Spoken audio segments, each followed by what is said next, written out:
Well, it was a big weekend at Bernie. Senator Bernie Sanders going 3 for 3, beating Secretary Hillary Clinton at sweeping Alaska, Hawaii, and Washington State.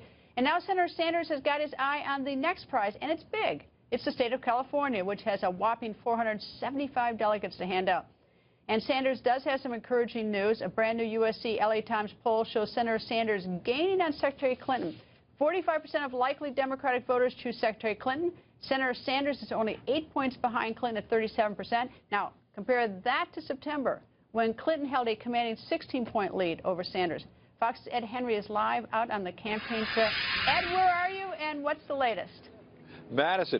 Madison, Wisconsin. Hillary Clinton gave a speech here on the Supreme Court nomination battle. The reason she did that is not just the substance of the issue, but politically, she's trying to fire up the left by saying it's not just the battle over the current nomination by President Obama, but you could have several nominations for the next president if there are more retirements from the Supreme Court in the future. And it shows how Hillary Clinton has been stalled in terms of enthusiasm, at least, in terms of getting the left fired up. You saw that last weekend with what you mentioned, a sweep for Bernie Sanders. And yes, it looks encouraging for him in California down the road. That's early June. That's around 500 delegates at stake. So the Sanders camp today was insisting there's still a path for them if he sort of runs the table on some of these bigger states that are coming up. The problem, of course, is this just too little, too late for Sanders. And there are other big prizes like New York, for example, Secretary Clinton's home state, that's coming up in mid to late April, where she could also pick up a lot of delegates. I think the other thing to watch now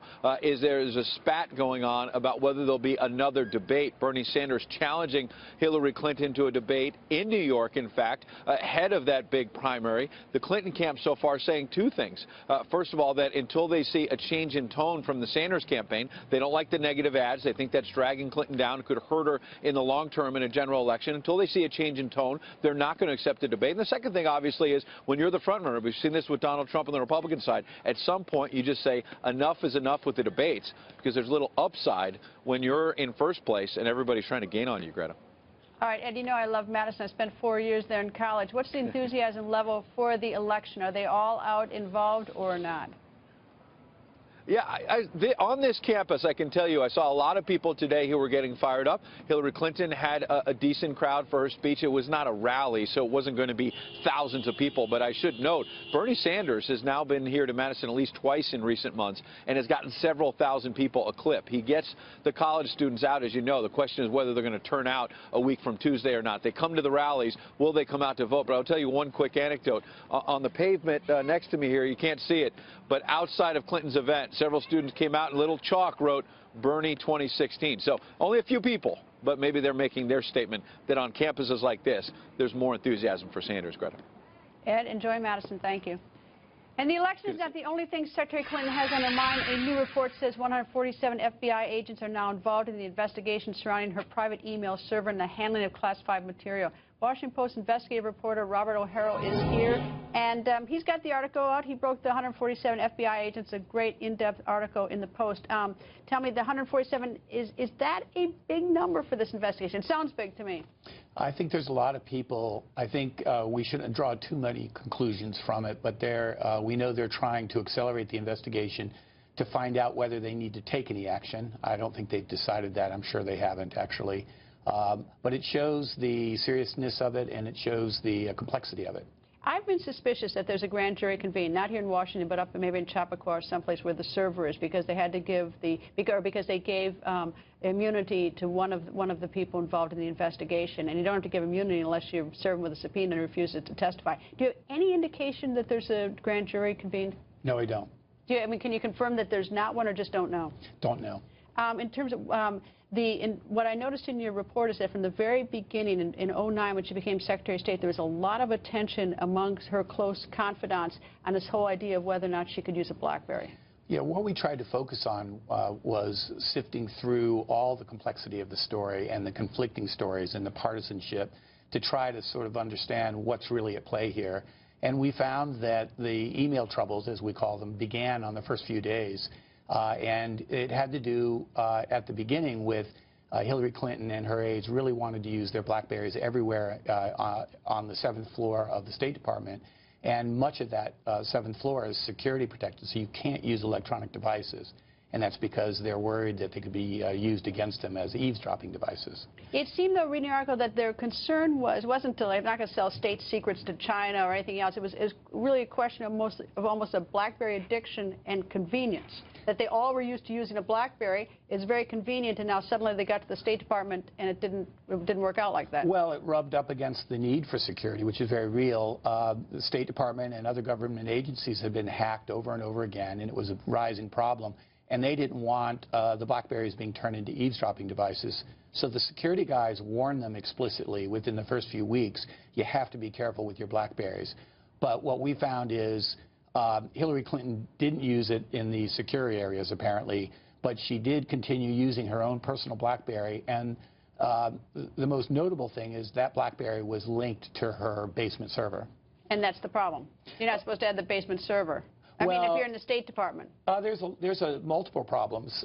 If you're using a private server, those records aren't available for public requests from people like us looking for information to hold our leaders accountable. But there's also the problem of security. How secure was that basement server?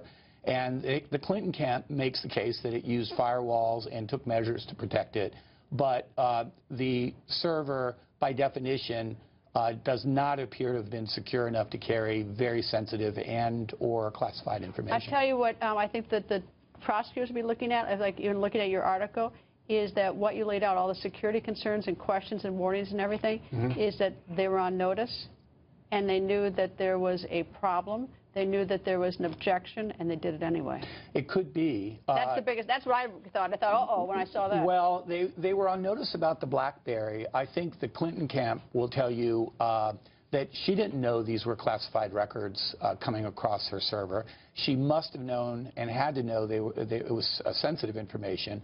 But one of the big issues here from a prosecutorial point of view is whether she knew and willfully ignored the fact that these were classified records. And they're saying there was nothing on the records that showed they were classified.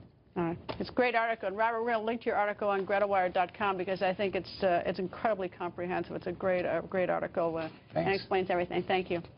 Secretary Clinton has to be asking herself, though, this tonight. Is she in trouble, legal and or political? The on-the-record political panel is back from the Daily Beast, Betsy Woodruff, and from the Weekly Standard, John McCorney. Betsy, what do you think? The 147 FBI, that sounds bad, but that may be to accelerate the investigation. I think the notice problem is her biggest heartache.